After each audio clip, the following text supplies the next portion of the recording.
வணக்கம். Welcome to கதை திரட்டு.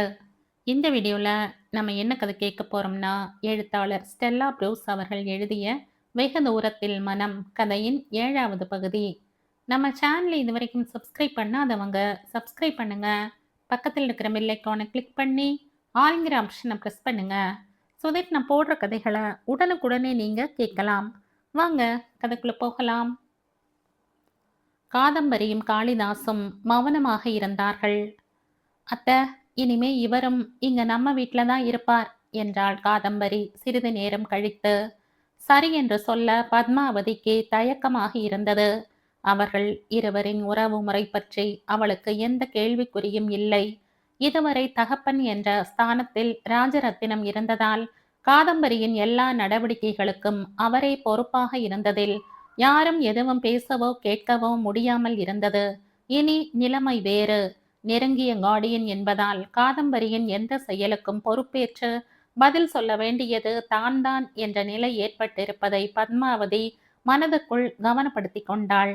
ஆனால் உடனே காதம்பரியின் விருப்பத்துக்கு மறுப்பு தெரிவிக்கவும் அவளுக்கு அச்சமாக இருந்தது. 1000 தான் இருந்தாலும் காளிதாஸ் ஒரு அந்நியன் என்றுதான் உறவும் சமூகமும் கூறும். என்ன அத்த, ஒண்ணுமே சொல்ல மாட்டேங்கிறீங்க? உன் இஷ்டத்துக்கு குறுக்க யாராவது ஏதாவது சொல்ல முடியுமாடா? ஆனார் ஆனா இவர் இங்க வந்து இருந்தா 4 பேர் என்னத்தானே கேட்பாங்க. அதான் யோசிக்கிறேன். கேட்குறவங்கள என்ன வந்து கேட்க சொல்லுங்க. நான் அவங்களுக்கு பதில் சொல்லிக்கிறேன். என்னோட சந்தோஷத்துக்காகத்தான் நான் வாழ முடியும். பிரத்தியார் சந்தோஷத்துக்கெல்லாம் என்னால வாழ முடியாது.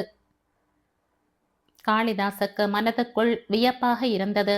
அடியோடு நசுங்கி போகிற அளவுக்கு அவளின் மனம் அடி வாங்கி இருக்கும்போது கூட காதம்பரியின் ஆளுமையின் அதிகாரம் முழு வீச்சுடன் தான் இயங்குகிறது. ஒருவேளை இப்படி கூட இருக்கலாம். அவள் மனதில் மென்மையான பக்கம் அடி வாங்க வாங்கத்தான் மனதின் அதிகார பக்கம் வீங்கி புடைக்கிறது. நான் தாய் தகப்பன் இல்லாத பெண் என்கிறது மட்டும்தான் என் சொந்தக்காரங்களுக்கு தெரியும். ஆனா இன்னும் என்னென்ன பயங்கர கஷ்டம் எல்லாம் எனக்கு இருக்குன்னு வேற யாருக்கும் தெரியாது. அது எனக்கு மட்டும்தான் தெரியும். அதனால தயவு செஞ்சு யாரும் என்னோட இஷ்டத்துக்கு மாறா நடந்துக்க வேண்டாம். அதை என்னால தாங்கிக்க முடியாது. அந்த அளவுக்கு நான் உடைஞ்சு போயிட்டேன்.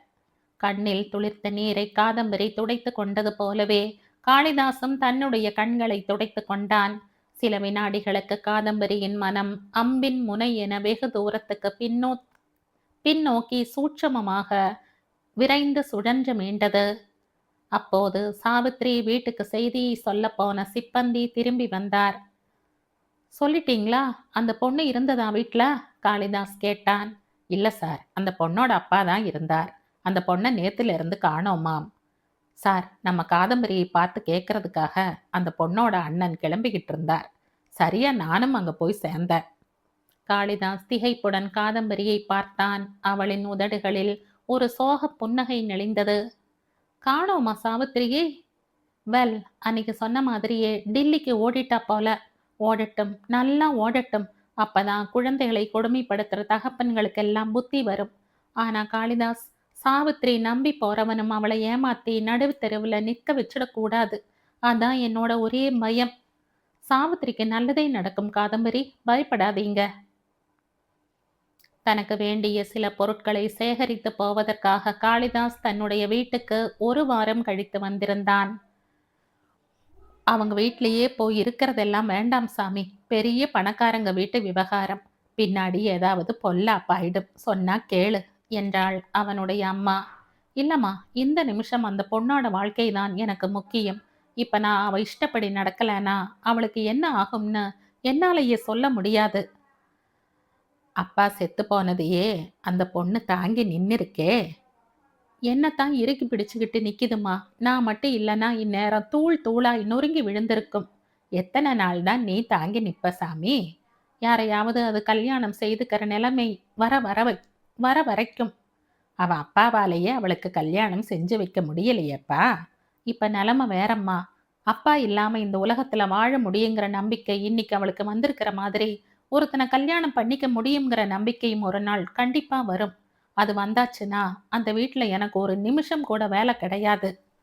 அப்போது காளிதாஸை தேடி அவசரமாக சிவராஜ் வந்தான். அப்பாடி, உங்க வீட்டை தேடி கண்டுபிடிக்கிறதுக்குள்ள போதும் போதும்னு ஆயிடுச்சு. ஈவினிங் நான் திரும்பி வந்துடுறதாத்தான்னு சொல்லிட்டு வந்தேன். அதுக்குள்ள என்ன அவசரம்? உங்க கூட தனியா சில விஷயங்கள் பேசணும் காளிதாஸ். வாங்க மாடிக்கு போயிடலாம். இருவரும் மாடி இறக்கி போனார்கள். காளிதாஸ், நேத்திக்கு நீ இந்த பக்கம் வந்ததும் எங்க மாமாவோட ஃப்ரெண்டு குமாரசாமி வந்தார். பெரியவர்னு கூட பார்க்காம காதம்பரி அவரை வீட்டுக்குள்ள வரக்கூடாதுன்னு சொல்லிட்டா. காளிதாசுக்கு காரணம் புரிந்தது. என்ன அதீதமான பெண் இவள்! எதையும் அவளால் மறக்க முடியவில்லை. இன்னமும் பகையும் பழிவாங்கும் உணர்வும். சிவராஜ் தொடர்ந்தான். அது மட்டுமில்ல, அந்த வசந்தாவும் சீக்கிரமே இந்த வீட்டை விட்டு போயிடணும்னு திடும்னு இன்னைக்கு காலையில சொல்லிட்டா. வீட்டுல உடனே பெரிய ரகளை. இன்னி வரைக்கும் வாய் திறந்து ஒரு வார்த்தை பேசாத அந்த வசந்தா ஓன்னு கதறி எழ, அவங்க அண்ணன் சகாதேவன் பயங்கரமா காதம்பரியோட சண்டை போட, பதிலுக்கு அவ ஆங்காரம் பிடிச்சு கூச்சல் போட வீட்டுல இருக்க முடியல. அதான் உங்களை பார்க்கறதுக்கு ஓடி வந்த. என்னதான் இருந்தாலும் அவளுக்கு இந்த திமிர் கூடாது காளிதாஸ். காளிதாஸ் ஒரு நிமிஷத்தில் நம்பிக்கைகளை இழந்து விட்டான். தன்னை பிடித்து கொண்டு அவள் எழுந்து நிற்பதெல்லாம் வேறொரு வீழ்ச்சிக்கான ஆவேசம் தானா என்று யோசித்தான். அவளை பத்தி யோசிச்சா நமக்கே பைத்தியம் பிடிச்சிடும் என்றான் சிவராஜ். சரி, இப்ப நீங்க என்ன பண்ண சொல்றீங்க சிவராஜ்? அவ சொல்றாங்கிறதுக்காக காதம்பரியோட வீட்டிலேயே நீங்களும் தங்கிக்கிறதா? தயவு செஞ்சு கமிட் பண்ணிக்க வேண்டாம். இதை சொல்றதுக்கு தான் வந்தீங்களா? இதை அவள் எதிரில் பேச முடியாதே. இல்ல மிஸ்டர் சிவராஜ், காதம்பரி இஷ்டப்படுற வரைக்கும் அவங்க வீட்டிலேயே நானும் தங்கிக்கிறதா ஏற்கனவே முடிவு பண்ணியாச்சு. சாரி, இனிமே நான் அந்த முடிவிலிருந்து பின்வாங்கிறதா இல்லை. நாளைக்கு இதனால எந்த பிரச்சனை வந்தாலும் நாங்க எந்த பொறுப்பும் ஏத்துக்க மாட்டோம். பரவாயில்ல, எந்த பிரச்சனை வந்தாலும் நான் பாத்துக்கிறேன். எனக்கு உங்க 2 பேரோட உறவே புரியல காளிதாஸ். நீங்களும் காதம்பரியும் ஒருத்தரை ஒருத்தர் லவ் பண்றதா இருந்தா இப்ப நடக்கிறதுல நான் ஆச்சரியப்பட்டு இருக்க மாட்டேன். அந்த அளவுக்கு உலகம் கரப்ட் ஆகி போயிருக்கு. காளிதாஸ் முகம் சிவக்க பதில் சொன்னான். சிவராஜ் முகமும் சிவந்தது. காளிதாஸ் ஏதோ அமானுஷ்ய நாடகம் ஆடுவது போல் தோன்றியது அவனுக்கு. நீங்களும் இந்த உலகத்துல தான் வாழ்ந்துட்டு இருக்கீங்க, அதை மறந்துட வேண்டாம். சேற்றில் கிடந்தாலும் தாமரை தாமரை தான் என்கிறதை நீங்களும் மறந்துட வேண்டாம். இன்னும் 100 தடவை சொன்னாலும் எனக்கு இது புரியலன்னு தான் சொல்வேன். புரியலன்னா விட்டுருங்க. சாரி, அப்படி விட்டுட முடியாது. காதம்பரி எங்க வீட்டு பெண். இந்த சொல் காளிதாஸை கூர்மையாக தாக்கியது. ஆத்திரத்துடன் சிவராஜ் படிகளில் இறங்கி போவதையே பார்த்து கொண்டிருந்தான். அவனின் நினைவில் காதம்பரியின் முகம் வந்து போனது. அவனுள் எழுப்பியிருக்கும் நூதன உலகம் நிசப்தமாய் சுவாசித்தது. ஒரு நிராதரவான ஏக்கம் மன விளிம்பில் தண்ணீர் துளி போல் தேங்கிக் கொண்டிருந்தது. அந்த துளியை துக்கமான தாகத்துடன் தனக்குள்ளே சேமித்து கொண்டான். காளிதாஸ் கண்களை மூடியவாறு அறையிலேயே நின்றான். மரபு சார்ந்த உலகம் காதம்பரிக்கும் அவனுக்கும் இடையே இருக்கும் உறவுக்கெதிராக வரிந்து கட்டுவது தெரிந்தது. இப்போது என்ன செய்யலாம் என யோசித்தான். சட்டென வசந்தாவின் நினைவு குறுக்கிட்டது. வசந்தாவை ஏன் காதம்பரி வீட்டை விட்டு வெளியேற சொல்ல வேண்டும்? இன்னும் எதற்காக பகை கொண்ட யுத்தம்? சில கோணங்களில் பனியாக குளிர்ந்தவளாக இருந்தாலும் காதம்பரியின் மனோபாவத்தில் வேறொரு தூரத்தில் ஒரு தணல் ஏன் பற்றி எரிந்து கொண்டிருக்கிறது? உடனே உடை மாற்றிக்கொண்டு காளிதாஸ் கொட்டிவாக்கம் கிளம்பிவிட்டான். Good evening Kadambari. என்னை நீங்க என்ன கேட்க வந்திருக்கீங்கன்னு தெரியுது காளிதாஸ். ஆனா ஒண்ணு, மற்றவங்கள்லாம் நினைக்கிற மாதிரி நீங்களும் என்ன பெரிய ராட்சசின்னு நினைச்சிடலையே. அப்படி நினைச்சிருந்தா இப்போ உங்க முன்னாடி வந்து நின்றுட்டு இருக்க மாட்டேன். ஒரு நிமிஷம், இனிமே என்ன வாங்க போங்கன்னு சொல்ல வேண்டாம்னு நான் சொல்லியிருக்கனே. சாரி, சட்டுன்னு அப்படி என்னால மாத்திக்க முடியாது. தானாக அது வரும்போது வந்துடும். No problem. வசந்தாவை இந்த வீட்டை விட்டு ஏன் போக சொல்றேன்னு தானே கேட்க போறீங்க? தப்பில்லையா அப்படி சொல்றது? இல்லைன்னு தோன்றதுனால தான் சொன்னேன். தப்பா காளிதாஸ்?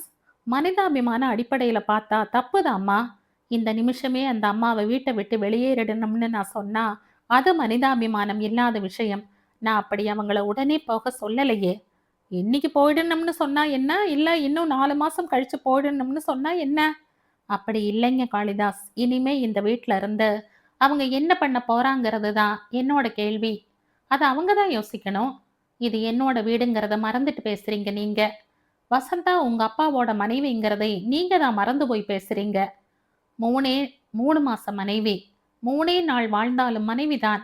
3 மாசம் கூட ஆத்மார்த்தமான மனைவி கிடையாது. அப்பா ஆடின நாடகம் தானே அந்த கல்யாணம். அதை எப்படி நான் தாம்பத்தியம்னு ஒப்புக்க முடியும்? சொல்லுங்க. காளிதாஸ் யோசித்தான். என்னடா இப்படி இருக்காளேன்னு யோசிக்கிறீங்களா?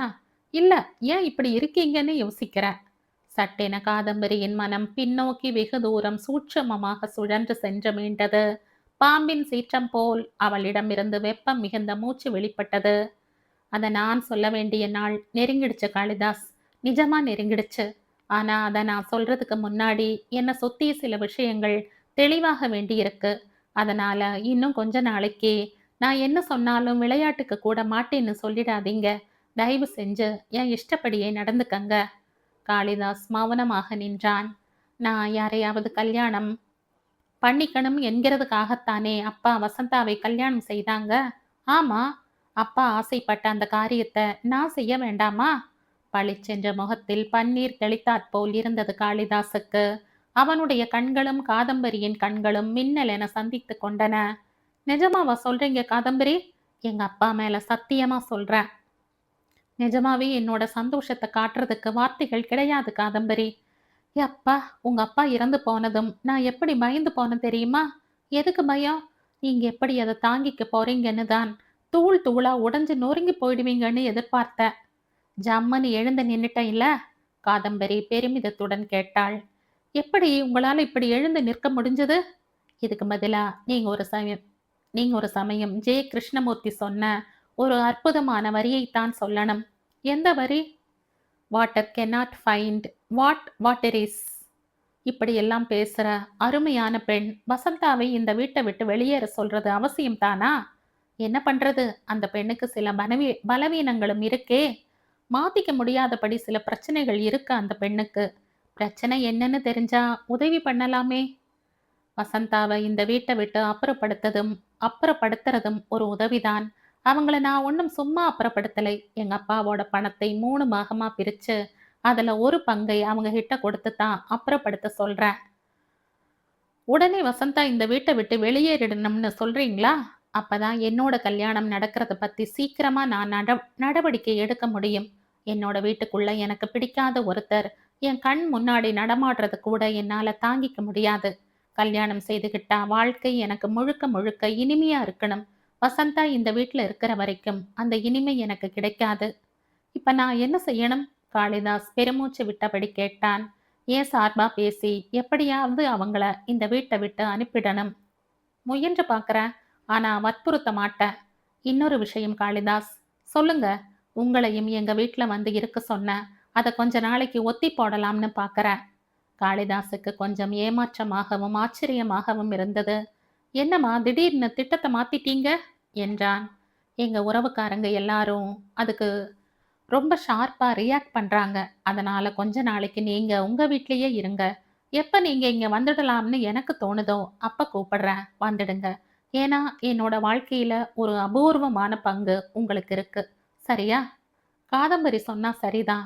ஆனா ஒண்ணு, வசந்தா இந்த வீட்டை விட்டு போயாச்சுன்னா கல்யாணம் பண்ணிப்பேன்னு சொன்னீங்களே, அந்த வார்த்தையை மறந்துட மாட்டீங்களே. கையை நீட்டுங்க.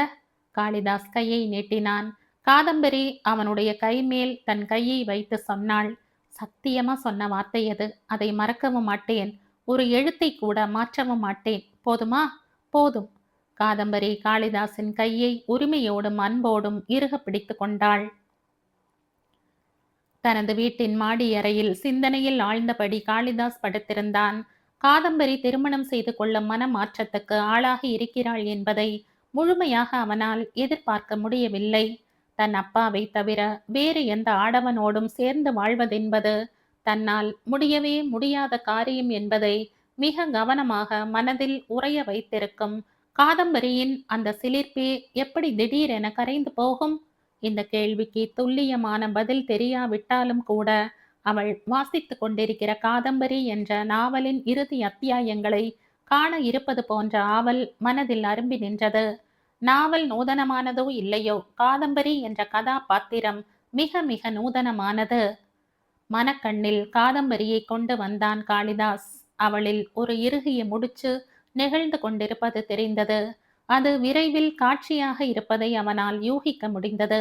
அந்த உச்சக்கட்ட காட்சிக்கு முன் காதம்பரிக்கு அரங்கம் சுத்தமாக்கப்பட வேண்டும். தேவையில்லாத கதாபாத்திரங்கள் அப்புறப்படுத்தப்பட வேண்டும். மென்மையாக வசந்தாவை அப்புறப்படுத்தும் தீர்மானத்துடன் காளிதாஸ் கொட்டிவாக்கம் புறப்பட்டான். வீட்டின் தோட்டத்தில் பத்மாவதி மட்டும் தனியாக உட்கார்ந்திருந்தாள். வாங்க காளிதாஸ், காதம்பரி இருக்காங்களா? காலையிலேயே வெளியில போனா, இன்னும் வர காணோம். ஆபீஸ்ல இருக்காங்களோ என்னவோ? போன்ல கேட்டேன். காலையில 1/2 மணி நேரம் மட்டும் இருந்துட்டு போயிட்டாளாம். சரி, உங்களை பார்க்கறதுக்கு போயிருப்பான்னு நினைச்சேன். எங்க வீட்டுக்கு வரலையே. தினசரி இப்படித்தான் எங்கேயோ போறா, எங்கேன்னு தெரியலை. சிவராஜ் இருக்காரா? 4 நாள்ல மறுபடியும் ஷூட்டிங் ஆரம்பிக்குதே, அதனால போயிட்டான். நான் ஏதோ இனிமேலாவது என் பிள்ளை கூட போய் இருக்கலாம்னு பார்த்தேன். எத்தனை நாளைக்கு நான் இவளையே பார்த்துட்டு இருக்கிறது? சும்மா இருக்காம கடைசி நேரத்துல எங்க அண்ணன் ஒரு கல்யாணத்தை வேற பண்ணி இன்னொரு பொண்ணையும் நிர்கதியா விட்டுட்டு போயிட்டார். அந்த பொண்ணை இனிமே யார் காப்பாத்துறது? காதம்பரிக்கு அந்த பொண்ணை கண்டாலே பிடிக்கல. அவங்க இருக்காங்களா உள்ள? மாடியில இருக்காங்க. இப்பதான் அவங்க அண்ணன் வந்தார். 2 பேரும் பேசிக்கிட்டு இருக்காங்க. அவங்கள பார்த்து பேசிட்டு வரேன். காளிதாஸ் மாடி ஏறி போனான். அறைக்குள் வசந்தாவும் அவளின் அண்ணன் சகாதேவனும் எதுவும் பேசிக்கொள்ளாமல் மௌனமாக உட்கார்ந்திருந்தார்கள். காளிதாஸை கண்டதும் வசந்தா சட்டென எழுந்து நின்றாள். பரவாயில்ல பரவாயில்ல, உட்காருங்க. நீங்க தோ நானும் உட்கார போறேன் என்று சொல்லியபடி காளிதாஸ் ஒரு நாற்காலியை இழுத்து போட்டு உட்கார்ந்தான். சில வினாடிகள் கழித்து வசந்தா மெதுவாக கட்டிலின் முனையில் உட்கார்ந்து கொண்டாள். யாரும் பேசிக்கொள்ள முன் வராததால் அறையில் மௌனம் நிலவியது. காளிதாஸ் தலை குனிந்திருந்த வசந்தாவின் கழுத்தை பார்த்தான். சில மாதங்களுக்கு முன்பு பலர் பார்க்க சுப வேளையில் அணிவிக்கப்பட்ட தாலி காணாமல் போயிருந்தது. நடு ஜாமத்தில் தாலி அகற்றப்பட்டு அதை பாலில் போடப்படும் கணம் கணவனை இழந்த பெண்ணின் மனநிலை எப்படி இருக்கும் என காளிதாஸ் எண்ணி பார்த்தான். நினைக்கும் போதே உணர்வுகள் படபடத்து நடுங்கின. மிக சிறு காலம் தன்னுடைய மனைவியுடன் வாழ்ந்த தருணங்கள் சடசடவென்ற காளிதாசன் ஞாபகத்தில் சிறகடித்தன. மரணத்தை எதிர்நோக்கி கொண்டிருந்த வேளையில் ஒரு நாள் அவனுடைய மனைவி, நான் செத்து போனதும் நீங்க வேறொரு திருமணம் செய்து கொள்ள வேண்டும் என்று பிடிவாதமாக கேட்டுக்கொண்டதை நினைத்து பார்த்தான். பெண்ணின் வினோத குணம் இது. உயிருடன் இருக்கும் வரையில் தன் கணவன் தன்னை தவிர இன்னொரு பெண்ணை மனத்தால் நினைப்பதை கூட அவளும் விரும்புவதில்லை. அவளே தனக்கு மரணம் நிச்சயமாகும் போது தன் கணவனை இன்னொரு கல்யாணம் செய்து கொள்ளும்படி தானே வலிய முன்வந்து சொல்கிறாள். உங்க ஃப்ரெண்டு காதம்பரி கீழே இல்ல போலிருக்கே. சகாதேவனின் கேள்வியில் காளிதாசின் நினைவு இழை சட்டென அருந்து கொண்டது. வெளியே போயிருக்காங்களாம், எங்கேன்னு தெரியல. பயங்கரமான பொண்ணுங்க அது. பெரிய பணக்காரர் வீட்டுல பிறந்துட்டதால பிரச்சனை இல்லை. உங்களை மாதிரி இல்லாதவா வீட்டுல பிறந்திருந்தா அதனோட குணத்துக்கு படாத பாடு பட்டுடும். இப்பவும் மனசுக்குள்ள அது படாத பாடுதான் பட்டுக்கிட்டு இருக்கு. ஆனாலும் அந்த பொண்ணு என்ன சொன்னாலும் 4 பேர் பயந்து போய் அது முன்னால கையை கட்டிக்கிட்டு நிக்கிறது அது பெரிய பணக்காரர் வீட்டு பெண் என்கிறதுனாலதான். சாரி, எனக்கு அந்த மாதிரி ஏழை பணக்காரன் என்கிற பார்வை எல்லாம் கிடையாது. எல்லாரும் உங்களை போலவே இருந்துடுவாங்களா? அது வாஸ்தவம். என் தங்கச்சி இந்த வீட்டுல இருக்கக்கூடாதுன்னு அந்த பொண்ணு சொல்லுது. மனசுல கொஞ்சமாவது மனுஷத்தன்மை இருந்தா அப்படி சொல்லுமா? தப்புதான். அதுக்கு என்ன காரணம் சொல்றாங்க? என்ன காரணம் சொன்னா எங்களுக்கு என்ன சார்? என் தங்கச்சிக்கு இந்த வீட்டுல இருக்கிறதுக்கு உரிமை இல்லையா? உரிமை இல்லைன்னு காதம்பரி சொல்ல முடியாது. ஆனா அவங்க அந்த அர்த்தத்துல சொல்லியிருக்க மாட்டாங்கன்னு நினைக்கிறேன். வசந்தா முதல் முறையாக குறுக்கிட்டு சொன்னாள். அந்த பொண்ணு ஒவ்வொருத்தர்கிட்டையும் ஒவ்வொரு மாதிரி பேசுதுங்க.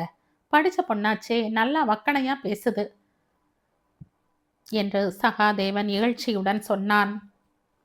சிறிது நேரத்துக்கு அங்கு மௌனம் நிலவியது. பின் காளிதாஸ் கேட்டான், நீங்க என்ன பண்றதா இருக்கீங்க? என் தங்கச்சி தான் சொல்லணும். நான் கூட இதையெல்லாம் ஒரு கனவு மாதிரி மறந்துட்டு நம்ம வீட்டுக்கே வந்துடுமா. சாகர வரைக்கும் நான் உனக்கு கஞ்சி ஊத்துறேன்னு சொல்றேன். அது ஒண்ணுமே பதில் சொல்ல மாட்டேங்குது. கஞ்சி வெறும் வயிற்றுக்கு தானே, அவங்களோட மனசுக்கு எதை ஊத்துவீங்க? காளிதாஸ் இதை கேட்டதும் வசந்தாவிடம் ஒரு விம்மல் பலமாக எழுந்து அமங்கியது. கண்களில் நீர் பொங்க பார்த்தது. பல்லை கடித்தபடி அழுகையை இறுக்கி கொண்டாள்.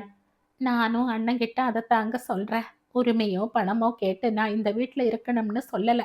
அந்த பொண்ணு எப்படி இந்த வீட்டை தன்னோட வீடா நினைக்கிறதோ அதே மாதிரிதான் நானும் இந்த வீட்டை என்னோட வீடா நினைக்கிறேன். நான் மட்டும் இந்த வீட்டை விட்டு வெளியே போயிடணும்னு சொல்றது என்ன நியாயம்?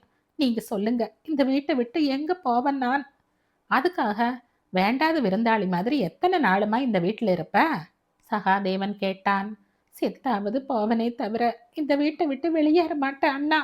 இப்போது காளிதாஸ் குறுக்கிட்டான். அப்படி இல்லைங்க, நடக்க கூடாதது நடந்து போயிடுச்சு.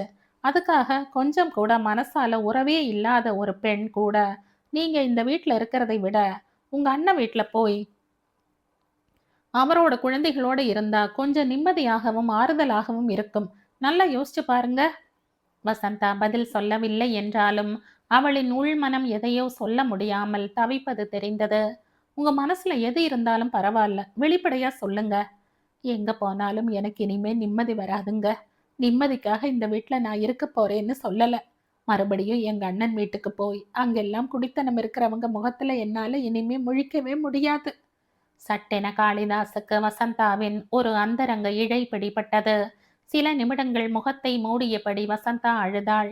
அவள் அழுவதை பார்த்த சகாதேவனும் அழுதான். சிறிது நேரம் கழித்து கண்களை துடைத்து கொண்ட வசந்தா மனத்தை முழுக்கவும் திறந்து கொட்டி விடுகிற நெகிழ்ந்த உறுதியுடன் காளிதாசை உற்று பார்த்து சொன்னாள். 32 வயசு வரைக்கும் கல்யாணம் ஆகாம பிறந்த வீட்டுல இருக்கிற மாதிரியான கொடுமை ஒரு பெண்ணுக்கு வேறு எதுவும் கிடையாதுங்க. அதுவும் ஏழை டீச்சரா வாழறது அதை விட கொடுமை. அந்த கொடுமையை நெருப்பை விழுங்குற மாதிரி விழுங்கிட்டு வாழ்ந்தவன் நான். என் கூட வேலை பார்த்தவங்கள்லாம் எனக்காக அனுதாபப்படுவாங்க. பக்கத்து குடித்தனக்காரங்கள்லாம் எனக்காக கோயிலுக்கு போய் கடவுளை வேண்டிப்பாங்க. அதையெல்லாம் நினைக்க நினைக்க எனக்கு அவமானமா இருக்கும், கோபமா வரும். எனக்கு கல்யாணமாக வழி இல்லைன்னு கூட நான் அவ்வளவா வேதனைப்பட்டதில்லை. இன்னும் உனக்கு கல்யாணம் ஆகலையான்னு யாராவது கேட்கறப்பத்தான் அதை தாங்க முடியாம என் மனசு அவஸ்தைப்படும். கிணத்துல குதிச்சுடலாம் போல இருக்கும். ஆனா அவஸ்தைப்பட்டு பட்டு கொஞ்சம் கொஞ்சமா என் மனசே மறத்து போயிடுச்சு. கல்யாணம் என்கிறதையே மறந்துட்டு ஒரு மிஷின் மாதிரி வாழ்ந்துகிட்டு இருந்தேன். அப்பதான் திடீர்னு குமாரசாமி மாமா மூலமா இந்த சம்பந்தம் வந்தது. பெரிய பணக்காரரை கல்யாணம் பண்ணிக்க நிஜமாவே எனக்கு பயமாத்தான் இருந்தது. அதுவும் முதலா காதம்பரி எங்க வீட்டுக்கு வந்தப்பவே எனக்கு ரொம்பவும் ஒரு மாதிரி ஆயிடுச்சு. என்னமோ அப்பவே எனக்கும் இந்த பெண்ணுக்கும் சரிப்பட்டு வராதுன்னு தோணுச்சு. பணக்கார ஆம்பளைகளை பார்த்தா கூட நான் பயப்பட மாட்டேன். ஆனா பணக்கார பொம்பளைகளை பார்த்தாலே பயந்து நடுங்குவேன். ஆனாலும் எப்படியோ என் கல்யாணம் முடிஞ்சது. எனக்கு கடைசியில் கல்யாணம் ஆயிடுச்சுன்னு மட்டும் இல்ல, ஒரே நாள்ல பெரிய பணக்காரி ஆயிட்டோம்னு மனசுக்குள்ள ரொம்ப சந்தோஷப்பட்டேன். காரையும் பங்களாவையும் பார்த்தா யாருக்கு தான் சந்தோஷமா இருக்காது? கல்யாணமான அப்புறம் வாரத்துல ஒரு நாள் கார்ல அண்ணன் வீட்டுக்கு போய் வந்தப்பெல்லாம் ரொம்ப பெருமையா இருந்தது எனக்கு. ஆனா என் கூட வேலை பார்த்தவங்களுக்கும் எங்க பக்கத்து குடித்தனக்காரங்களுக்கும் நான் பெரிய பணக்காரரை கல்யாணம் செய்து கொண்டதுல என் மேல ரொம்ப பொறாமைன்னு அப்பத்தான் தெரிஞ்சது. இது எனக்கு பெரிய அதிர்ச்சியா இருந்தது. அவங்களோட பொறாமையை பார்த்த பிறகுதான் எனக்குள்ளேயும் செருக்கு வந்தது. அவங்க எல்லாரையும் ஜெயிச்சிட்ட மாதிரி இருந்தது. இப்ப எப்படி அவங்க எல்லார் முன்னாடியும் போய் மறுபடியும் நிப்பேன்? மறுபடியும் அவங்க கிட்ட தோத்து போயிட்ட மாதிரி இருக்கு. அதனால செத்தாலும் இந்த வீட்டுக்குள்ளேயே சாவோம்னு இருக்கு. மத்தபடி எனக்கு எந்த உரிமையும் தெரியாது, சட்டமும் தெரியாது.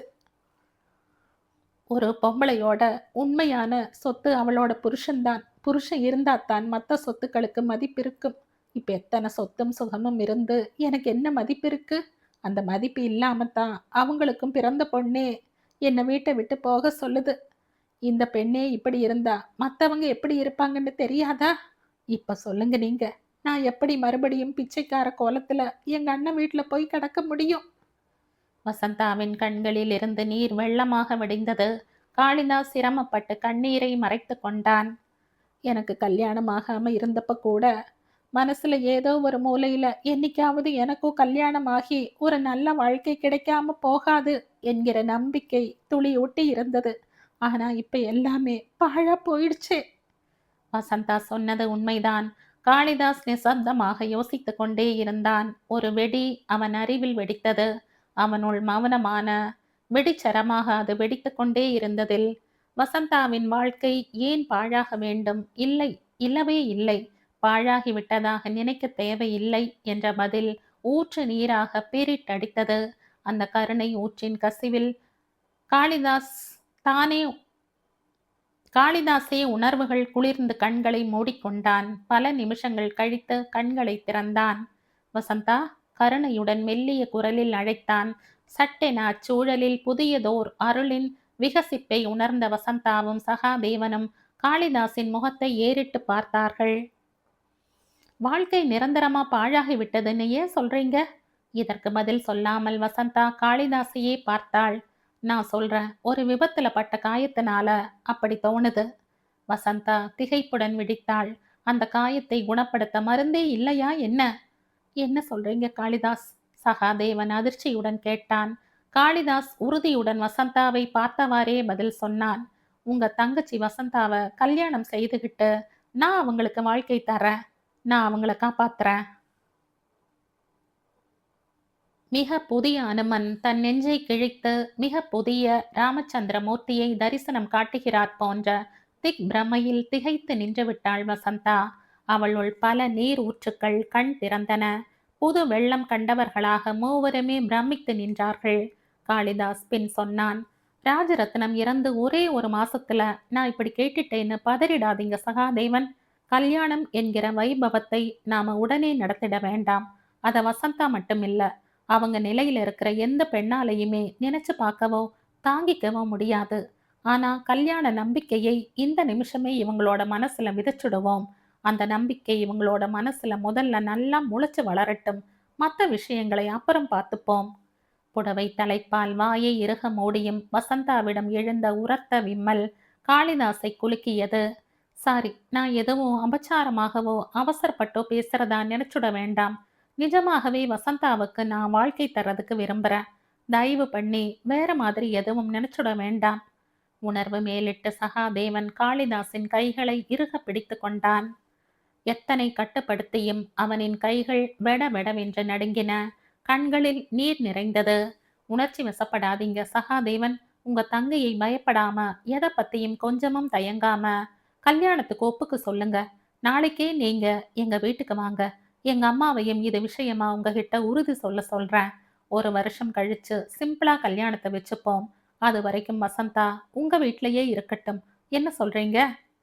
நான் என்ன சொல்றதுன்னே தெரியல காளிதாஸ் சார். உடம்பே சிலிர்க்குது எனக்கு.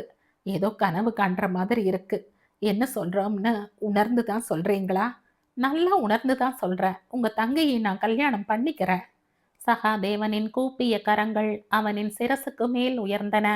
மனம் தாழாமல் வசந்தா அண்ணனின் மார்பில் கண்களில் நீர் உதிர சாய்ந்து விட்டாள்.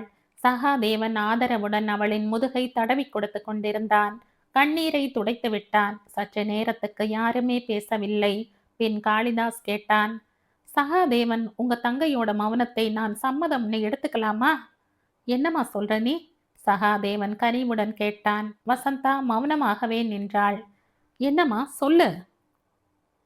வேண்டாம் சகாதேவன். திரும்ப திரும்ப அவங்கள கேட்டா ரொம்ப இம்சையா இருக்கும். நீங்க இப்படி உட்காருங்க. நாம 2 பேரும் சில விஷயங்களை பத்தி பேசிப்போம். காளிதாஸ் நாற்காலியில் அமர்ந்து கொள்ள சகாதேவனும் அவனுக்கு எதிரில் வேறொரு நாற்காலியில் உட்கார்ந்து கொண்டான். வசந்தா கண்ணீரை துடைத்தபடி சிறிது தள்ளி நின்றாள். சகாதேவன், இனிமேலும் உங்க தங்கை இந்த வீட்டுல இருக்கணும்னு சொல்ல மாட்டீங்களே? நீங்களே சொல்லுங்க. 2-3 நாள் கழிச்சு வசந்தாவை உங்க வீட்டுக்கு அழைச்சிட்டு போயிடுங்க. நாளைக்கே அழைச்சிக்கிட்டு போயிடுறேன். காதம்பரிகிட்ட நீங்க வேற எதுவும் சொல்ல வேண்டாம். ஜஸ்ட் போறோம்னு மட்டும் சொல்லிடுங்க, போதும். அதை கூட சொல்லணுமா? சொல்லிடுங்க, அதனால் என்ன? வீண் பகைமை உணர்ச்சி வேண்டாம். கல்யாணத்தின் போது அந்த பெண்ணையும் நான் கூப்பிட்டாகணுமே. இனிமே எங்களுக்கு இந்த குடும்பத்தோட எந்த சம்பந்தமும் கிடையாது. அவங்களோட காசு பணம் எதுவும் ஒரு பைசா கூட வேண்டாம் எங்களுக்கு. கல்யாணத்துக்கு ராஜரத்தினம் கொடுத்த அத்தனை நகைகளையும் ஒப்படைச்சுடுறோம். பத்மாவதி அம்மாளை எல்லாத்தையும் சரி பார்த்து வாங்கிக்க சொல்லுங்க. அதெல்லாம் நான் பார்த்துக்கிறேன். உங்க தங்கையை மட்டும் தைரியமா இருக்க சொல்லுங்க. கல்யாணத்துக்கு நான் 1 வருஷம் டைம் கொடுத்தது அவங்களோட மனசுல ஏற்பட்டிருக்கிற அதிர்ச்சிகள் மாறி சுமூகமான நிலைக்கு வரட்டும் என்கிறதுக்காகத்தான். 7 ஜென்மத்துக்கும் எங்க குடும்பம் உங்களுக்கு நன்றி கடன் பட்டிருக்கும். குரல் தழும்ப சொன்னான் சகாதேவன். அவ்வளவு பெரிய வார்த்தையெல்லாம் வேண்டாம் சகாதேவன். நான் என்னைக்கு வந்து உங்க அம்மாவை பார்க்கலாம்? நாளைக்கே வாங்க. நான் இன்னைக்கு இரவே அம்மா கிட்ட சொல்லிடுறேன். அம்மா எதுவும் சொல்லிட மாட்டாங்களே? சகாதேவன் தயக்கத்துடன் கேட்டான். நான் சொல்லக்கூடாது எங்க அம்மாவை பத்தி. நீங்க வந்து பார்த்து பேசிட்டு அப்புறம் சொல்லுங்க. காளிதாஸ் கனிவுடன் வசந்தாவை பார்த்தான். அவனை நிமிர்ந்து பார்க்க திராணியற்று அவளின் பார்வை தாழ்ந்திருந்தது. கற்பனையில் கூட எண்ணியிராத காட்சி மாற்றங்களை ஏற்படுத்தியிருக்கும் வாழ்க்கையின் நாடகத்தின் கதையோட்டத்தை காண காண வியப்பாக இருந்தது காளிதாசுக்கு. அப்போ நான் கிளம்பட்டுமா சகாதேவன்? கீழே காதம்பரி வந்துட்டு சத்தம் கேக்குது. அவங்க கிட்ட நாளைக்கே நீங்க வசந்தாவை அழைச்சிட்டு போயிட போறத சொல்லிடுறேன். நீங்க நாளைக்கு எங்க வீட்டுக்கு வாங்க. நீங்களும் ஒரு நாள் எங்க வீட்டுக்கு வாங்க. கண்டிப்பா வரேன். என் சம்சாரத்துக்கிட்ட மட்டும் நான் உண்மையை சொல்லிடுறேன். ஆனா வேற யாருக்கும் இப்ப தெரிய வேண்டாம். நீங்க எப்படி சொல்றீங்களோ அப்படியே நடந்துக்கிறோம். அப்ப நான் கிளம்பட்டுமா? சரிங்க சார். வரேங்க வசந்தா. காளிதாசனை நிமிர்ந்தே பாராமல் வசந்தாவின் தலை சரி என்று லேசாக அசைந்தது. காளிதாஸ் வேகமாக கீழே இறங்கி வந்தான். அவனுடைய வருகைக்காக தன்னுடைய அறையில் படபடப்புடன் காத்திருந்தாள் காதம்பரி. என்ன, ரொம்ப நேரம் பேசிட்டு இருந்தீங்க போல இருக்கே? காதம்பரி சிறிது கேலியான தொனியில் கேட்டாள். ரொம்ப சிக்கலான விஷயம் இல்லையா? அதான். என்ன சொல்றாங்க அந்த அம்மா? என்ன சொல்லியிருப்பாங்கன்னு நீங்களே சொல்லுங்க பார்க்கலாம். இதான வேண்டாங்கிறது. கேட்டா டைரக்டா பதில் சொல்லுங்களேன். உங்க கூட பழகி பழகி எனக்கும் உங்கள மாதிரியே பேச வருது காதம்பரி. பழி ஏன் மேலையா? வெல், இப்ப நான் கேட்டதுக்கான பதில சொல்லுங்க. பயப்படாதீங்க. உங்க இஷ்டப்படிதான் நடக்க போகுது. இந்த வீட்டை விட்டு போயிடுறதா சொல்றாங்களா? காதம்பரி பரபரப்புடன் கேட்டாள். நாளைக்கு காலையிலேயே கிளம்பிடுவாங்க. சிறு குழந்தைக்கு உரிய பரவசம் காதம்பரியின் கண்களில் மின்னியது. Kalidas is really great. முழுசையும் கேட்டுட்டு அப்புறம் சொல்லுங்க யார் கிரேட்னு. வசந்தா, உங்க அப்பாவோட பணம் எதிலும் பைசா கூட பங்கு கேட்கல. நிஜமாவா? கல்யாணத்தின் போது உங்க அப்பா கொடுத்த அத்தனை நகைகளையும் உங்ககிட்டயே திருப்பி கொடுத்துடுறாங்க. நான் நகைகளை எல்லாம் கேட்கலையே. உங்க அப்பாவே இல்லாம போனப்புறம் அவரோட நகைகளும் பணமும் எதுக்கு அவங்களுக்கு தேவையில்லைன்னு சொல்லிட்டாங்க. கண்களில் சுரந்துவிட்ட நீரை மறைப்பதற்காக காதம்பரி அவசரமாக முகத்தை திருப்பிக் கொண்டாள். கைகளை கட்டியவாறு காளிதாஸ் காதம்பரியின் முதுகை பார்த்தபடி மௌனமாக நின்றான். அவளிடம் சொல்லாமல் மறைத்து வைத்திருக்கும் கல்யாண ரகசியம் அவனுள் வருத்தத்தை மூள செய்தது. மனதை இரும்பாக்கி கொண்டு கேட்டான். சொல்றதையும் சொல்லிட்டு இப்ப ஏன் அழணும்? அதுக்காக நான் அழவே கூடாதா? குழந்தையும் கிள்ளி விட்டு தொட்டிலையும் ஆட்டணும்னு சொன்னா யார் நம்புவாங்க? நம்பாதவங்கள பத்தி எனக்கு கவலை இல்ல. நீங்க போய் அவங்க கிட்ட சொல்லுங்க. நகை எதையும் திருப்பி தர வேண்டாம்னு. எங்க அப்பாவோட பணத்துல அவங்களுக்கு சரியா எவ்வளவு ஷேர் இருக்கோ அதை தட்டாம வாங்கிக்க சொல்லுங்க. நான் எங்க ஆடிட்டர் கிட்ட கூட பேசிட்டேன். இனி அதை பத்தி எல்லாம் பேசி பிரயோஜனம் கிடையாது காதம்பரி. அவங்க தெளிவா முடிவு பண்ணியாச்சு. நாளைக்கு காலையில வசந்தா தன்னோட துணிமணிகளை மட்டும் எடுத்துட்டு கிளம்பிடுவாங்க. எப்படி அவங்க மனசை ஒரே நாள்ல மாத்திட்டீங்க? அதான் சொல்லிட்டீங்களே, காளிதாஸ் இஸ் கிரேட்னு. கடைசியில நான் தான் பொல்லாதவளா போயிட்டேன். தெரியும், உடனே இப்படி பேசிடுவீங்க. சரி, அவங்க இஷ்டப்படியே போகட்டும். எனக்கும் அவங்களுக்கு இனிமே என்ன இருக்கு? இப்ப சந்தோஷம் தானே? அப்படி நினைக்கணும்னு தோணுச்சுன்னா நினைச்சுக்கோங்க. ஆனா ஒரு விஷயம், இதுல எனக்கு உண்மையிலேயே சந்தோஷம் கிடையாது. அவ்வளவுதான். ஓஹோ, அப்ப நான் கிளம்புறேன். ஆமா, நீங்க எங்க போனீங்க? காலையிலேயே புறப்பட்டு போனதா உங்க அத்தை சொன்னாங்களே. எங்கேயோ போனேன். அது என்னத்துக்கு உங்களுக்கு? சரி, அது இருக்கட்டும். நீங்க என்கிட்ட ஒரு வார்த்தை சொல்லியிருக்கீங்க, மறந்துடாதீங்க. என்ன வார்த்தை? வசந்தா இந்த வீட்டை விட்டு வெளியேறினா தான் உங்களோட கல்யாணத்தை பத்தி சீக்கிரமா நடவடிக்கை எடுக்க முடியும்னு சொன்னீங்களே. அது விஷயமா தான் அடிக்கடி வெளியில போயிட்டு வரேன். ரொம்ப சஸ்பென்ஸா தான் இருக்கு. இருக்கட்டுமே, உங்க கதைகள்ல வர சஸ்பென்ஸ் மாதிரி. காதம்பரி கண்களை சிமிட்டியபடி சொன்னாள். அப்புறம் ஒரு விஷயம் சொல்ல மறந்துட்டேன். நேத்திக்கு டில்லியில இருந்து சாவித்திரி லெட்டர் போட்டிருக்கா. சந்தோஷமா இருக்காங்களா? சந்தோஷமா இருக்காளாம். கல்யாணம் எல்லாம் முடிஞ்சிடுச்சாம். பரவாயில்ல, இனிமே உங்க கல்யாண நியூஸ் தான் சாவித்திரிக்கு போகணும். சீக்கிரமே அனுப்பிடலாம். கேட்கறதுக்கு ரொம்ப சந்தோஷமா இருக்கு காதம்பரி. உங்களோட இந்த மாற்றத்தை பார்த்து சந்தோஷப்பட வேண்டிய உங்க அப்பா இல்லையேன்னு வருத்தமா இருக்கு. So what? எனக்கு சரியான பக்க பலமாத்தான் நீங்க இருக்கீங்களே. அப்புறம் எதுக்கு வருத்தப்படணும்? அப்பா அப்பான்னு உயிரை விட்ட பெண் தானான்னு இப்ப எனக்கு சந்தேகமா இருக்கு. உண்மைதான். இப்ப நான் அந்த காதம்பரி இல்லதான். காளிதாஸ் பரிவுடன் காதம்பரியின் முகத்தை கைகளில் ஏந்தி அவளின் நெற்றியில் வாஞ்சையுடன் முத்தமிட்டான்.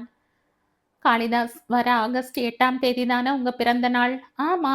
இன்னும் 18 நாள் தான் இருக்கு. உங்களுக்கு பிறந்த நாள் பிரசன்ட் பண்ண அழகா 2 ஷர்ட்டும் ஒரு அருமையான சீகோ வாட்சும் வாங்கி வச்சிருக்கேன். காட்டுங்களேன் பார்க்கலாம். முடியாது. உங்க பர்த்டே அன்னைக்கு தான் இனிமே உங்களை பார்ப்பேன். அன்னைக்கு எடுத்துட்டு வரேன், பார்த்துக்கங்க. அதுக்கு முன்னாடி ஒரு விஷயம். உங்க பர்த்டே அன்னைக்கு நான் வந்து உங்கள பார்க்கறதுக்கு முன்னாடி இங்க நீங்க வர வேண்டாம். இன்னும் 18 நாள் இருக்கே காதம்பரி. நான் ரொம்ப பிஸி. அதான் சொல்றேன். நீங்க சொன்னா சரி. இன்னொரு விஷயம். உங்க பர்த்டே அன்னைக்கு கிடைக்கிற மாதிரி உங்களுக்கு ஒரு முக்கியமான லெட்டர் வரும். அன்னைக்கு நேர்ல தான் வரீங்களே! அப்புறம் என்னத்துக்கு லெட்டர்? இஷ்! அவசர குடுக்கை. லெட்டர் எழுதப் போறது நான் இல்ல. வேற ஒரு முக்கியமான நபர். போச்சுடா! எத்தன சஸ்பென்ஸ்! பயப்படாதீங்க. இதுதான் கடைசி சஸ்பென்ஸ். ஓகே. Good night. இருங்க. கார்ல உங்கள டிராப் பண்ணிடுறேன். வேணாம் காதம்பரி. இன்னைக்கு நான் பயங்கரமான எனர்ஜியோட இருக்கேன். அதனால இங்கிருந்து வீட்டுக்கு நடந்தே போகப் போறேன். அப்ப கிளம்புங்க. Very good night. கொட்டிவாக்கத்தில் இருண்ட வானிலையில் வீடு நோக்கி வேகமாக நடக்கத் தொடங்கினான் காளிதாஸ். இந்த கதையின் தொடர்ச்சியை அடுத்த பதிவில் கேட்கலாம். நன்றி.